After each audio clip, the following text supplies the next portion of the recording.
Então, pessoal, hoje a aula um pouco diferente, uma aula extra, na verdade, sobre teste de normalidade. Não está ligada aqui com o questionário da semana, então se você quiser ou tiver aí sem tempo para focar, né, mais na parte da semana, mas aqui eu estou disponibilizando a aula, depois se você tiver o interesse sobre o assunto, acho que pode ser bem útil, talvez se você for trabalhar com pesquisas futuramente, né, que envolvam aí a necessidade de teste de normalidade. Então, muitas vezes a gente sabe que é necessário verificar, né, se a amostra ela segue ou se ela tem, né, uma distribuição normal. Então, nessa aula a gente vai ver exatamente isso com o Python. Né? A gente vai utilizar a linguagem Python para isso. Você não precisa ter o software instalado no seu computador, nenhum software. Basta acessar esse link que eu deixei aqui, clica e vai abrir, né, para mostrar. Vai abrir aqui. Você pode utilizar pelo próprio navegador. Fechar. Então, aqui não é a aula, o foco dela não é Python, claro, não é isso. Mas eu vou acabar tendo que falar algumas coisas para vocês entenderem, terem um mínimo de entendimento sobre o que eu tentei fazer ali no código, né? E, claro, se ficar alguma dúvida, não hesitem aí em entrar em contato sem nenhum problema. E também não é necessário entender 100% o código para usá-lo. Basta copiar, colar onde vocês precisarem. Eu vou aqui ensinar mais ou menos o caminho, né, como fazer. Então é o seguinte, a gente já viu que existem vários testes de normalidade, né, na disciplina aí. A professora Vera costumou usar o Shapiro-Wilk, né? A gente utilizou mais o Shapiro-Wilk nas nossas aulas, mas existem vários outros testes, né? Nesse link que eu deixei aqui, vocês podem clicar nele. Esse autor ele mostra aí 10 formas de fazer a avaliação da normalidade. 3 formas são gráficas, e também tem formas aqui ele vai dar vários testes estatísticos. Ele dá 7 testes. Dos 7 testes que ele citou, eu peguei aqui 5, né, para mostrar para vocês. Então a gente vai trabalhar aqui com Shapiro-Wilk, Agostino, Anderson Dahlen, Lily Force e o Jark Bera. Como é que a gente vai utilizar isso no Python, né? No Python a gente trabalha com bibliotecas, né? A gente usa bibliotecas externas que alguém já preparou e a gente só utiliza, a gente pega esse código e utiliza ele. Por exemplo, para o Shapiro-Wilk existe uma biblioteca chamada SciPy e a gente vai utilizar esse código scipy.stats.shapiro e entre parênteses vem o x. O que é o x? É a nossa amostra, né? É exatamente a nossa amostra. Então, se eu quero ver se eu quero ver se minha amostra ela tem uma distribuição normal ou não, basta eu colocar ela aqui dentro, né, desse Shapiro, e aí ele vai me retornar os valores estatística e o p-valor, ou seja, ele vai me retornar 2 parâmetros, né, dois resultados. O primeiro sempre é a estatística, o segundo é o p-valor, que para fins práticos a gente olha aqui para o p-valor e compara se ele está maior ou menor que os 5%. Né? Se for menor, né, se ele é menor que 5%, então a gente vai rejeitar a hipótese nula. Como é que a gente vai ver isso aqui na prática? Eu vou mostrar aqui o código. Eu vou mostrar o código aqui nesse leitor do meu computador, que fica mais fácil dar um zoom aqui e mostrar, mas é o mesmo código que está lá no site. Então, basicamente no Python a gente importa os módulos, e isso vocês não precisam se preocupar, basta utilizar exatamente o que eu fiz aqui. Para tentar explicar aqui o que significa, ele está importando o stats do SciPy, né? Ele está importando isso aqui disso aqui. A gente lê meio que de trás para frente aqui, né? Do SciPy importe isso. Do Stats Model importe essas coisas aqui. Então, basicamente, a gente faz imports aqui, não precisa tentar entender o que é isso. Ó. Utilize como eu estou mostrando. Né? E aqui vocês vão criar as listas de valores. Né? Aqui eu tenho 3 listas que eu já coloquei previamente. Lista de valores totais, de áreas e distâncias. Aqui eu coloquei todos em logaritmo. Né? Eu transformei para outra escala de logaritmo. E vocês podem criar a lista de vocês se vocês querem testar a lista, por exemplo, lista... Eu vou colocar aqui uma lista X qualquer. Como é que cria uma lista no Python? Abre um parênteses, um colchete, desculpa, e cria, né, valores que vocês querem inserir aí dentro. Simples assim. E aí você tem sua lista. Se tiver que botar um valor com decimal, lembra de colocar ponto e não vírgula, porque a gente está trabalhando aqui com o sistema americano. Então coloca ponto. Né? Então é assim que cria uma lista no Python. Então essa seria uma amostra, né, uma amostra X aqui qualquer. E você quer testar ela, então você vai inserir essa amostra dentro dos parênteses que eu mostrei aqui. Né, ó. Simples, você vai colocar isso aqui dentro do parênteses e ele vai fazer o teste. Então vamos para o primeiro teste, que é o Shapiro-Wilk. Né? Esse separador aqui, o que é isso? É apenas estético. Né? É para separar aqui um teste do outro. Aqui, por exemplo, aqui é o resultado aqui embaixo, né? Então é isso aqui. Apenas estético, só para ficar mais organizado. Então aqui a gente tem o Shapiro-Wilk, só explicando o que é esse jogo da velha. Isso aqui é um espaço para a gente colocar comentários, né? Para depois você entender o que você está fazendo. Mas tudo que está escrito aqui depois desse jogo da velha nunca sai na tela final. Por exemplo, você nunca vai ver aqui os comentários. Ele não aparece aqui. O que aparece aqui que você está vendo é tudo que tem print. Então tudo que tem print, ó, aí sim vai aparecer na tela. Tudo que tem print aí vai aparecer lá. Agora o que tem comentário não, só aparece para quem está olhando o código. Então basicamente o que você vai fazer é isso aqui, ó. Colocar dentro desse stats Shapiro a sua lista que você quer avaliar. Então você quer avaliar essa amostra dos VT, né? Essa da área e essa de log, distância log. Então você vai colocar ela dentro do Shapiro. E só isso, né? Aqui depois você vai printar essa amostra. Como eu falei, esses resultados são 2 resultados. Né? Eu falei isso aqui, que eles vão retornar para a gente 2 resultados, a estatística e o p-valor. Então como é que a gente separa isso? No Python a gente separa isso dessa maneira. Isso aqui, né? Esse aqui vão ser 2 resultados. Então a gente vai dizer que o 0 e que o 1 são os nossos 2 resultados. Em programação, eles começam sempre, ou quase sempre, né, é bem comum começar com 0. Em vez de começar com 1, eles começam com 0.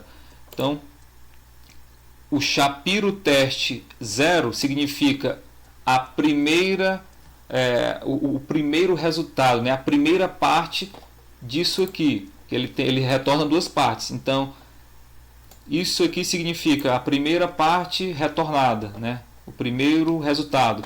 E esse aqui significa o segundo resultado. Então é assim que a gente separa no Python. Isso nem precisa vocês tentarem fazer alguma alteração. Se vocês fizerem aqui alguma alteração para alguma lista, alguma amostra que vocês queiram testar, basta vir aqui, ó, a lista que vocês criaram, dar um Ctrl C e vem aqui e pronto, só isso. Não se preocupe mais com nada que o resultado vai sair. Ó, pronto. Aí vocês têm o resultado, não precisa ficar mudando o código, basta mudar aqui dentro. O que tem aqui dentro tem que alterar.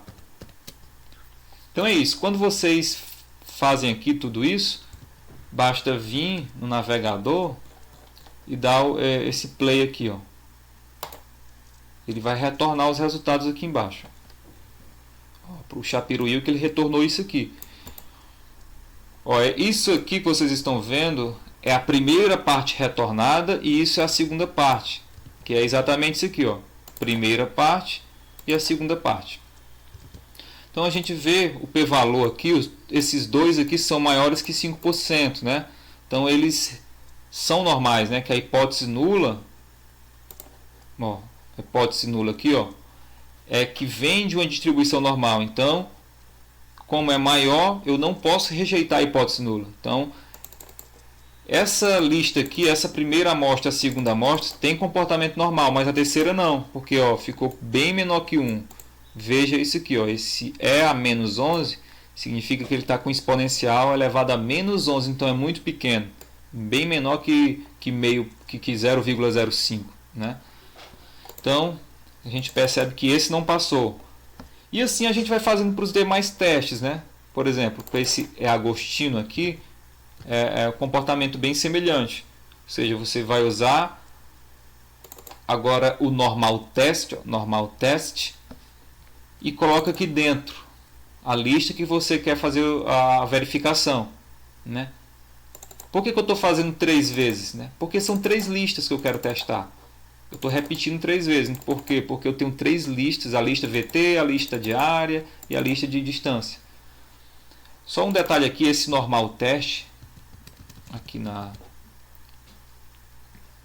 peguei isso aqui, essa fonte, né? A fonte do documentação aqui, depois vocês podem acessar se alguém tiver interesse. Esse normal teste, pelo que eu percebi, ele não é bem o teste de Agostino, né? Ele, na verdade, ele é baseado no teste de Agostino. Fala aqui, ó. E isso é baseado no teste de Agostino e Pearson. Então, foi o que eu achei aqui no SciPy sobre o Agostino, né? Então, estou usando ele. Mas ele não é bem o teste de Agostino, okay? Ele é baseado. Mas eu coloquei aqui para vocês, né? Eu vou até mudar aqui na...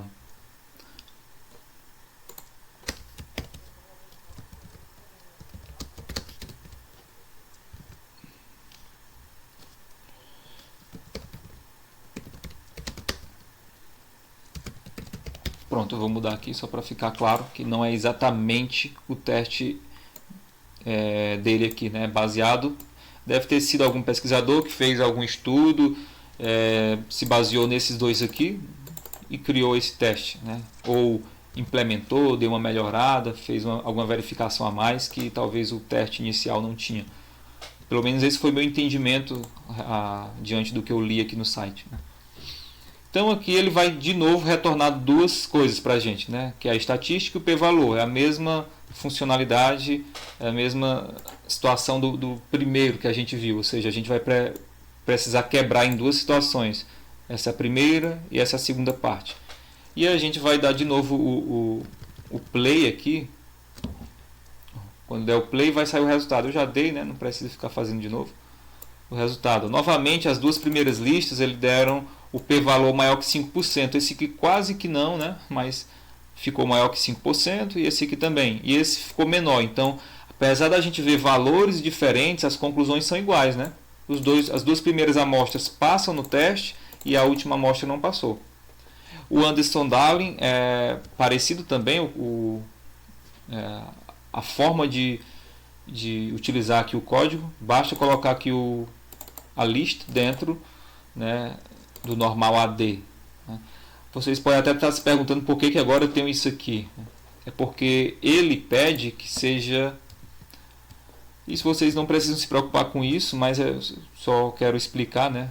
Ele pede que isso aqui, esse X, que é a minha amostra, seja uma estrutura chamada array, né?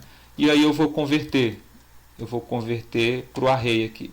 Por isso que tem essa coisa diferente aqui, ó. Estou convertendo uma lista para um array. Mas vocês não precisam mudar nada aqui, só isso aqui de dentro. Se vocês querem utilizar um aqui, basta colocar a lista que vocês querem testar aqui dentro. Não precisa se preocupar com o restante aqui do código, né? E aí o resto é igual. Faz o 0 e 1 e pronto. Também o Anderson-Darling, o primeiro e o segundo, eles são maiores que 5%. Então a gente não pode rejeitar a hipótese nula. E o terceiro a gente rejeita, porque deu bem pequeno, né? E por último a gente tem aqui Lilieforce e Jarque Bera, né? comportamento bem parecido, ó, dentro utiliza a lista e depois faz o print separando entre o 0 e o 1. Ó, LilyForce teste é meu resultado, só que ele é quebrado em dois resultados, o primeiro que é com o índice 0 e o segundo que tem o índice 1. E o Jarkbera também, vocês vão fazer a mesma coisa, coloca aqui dentro.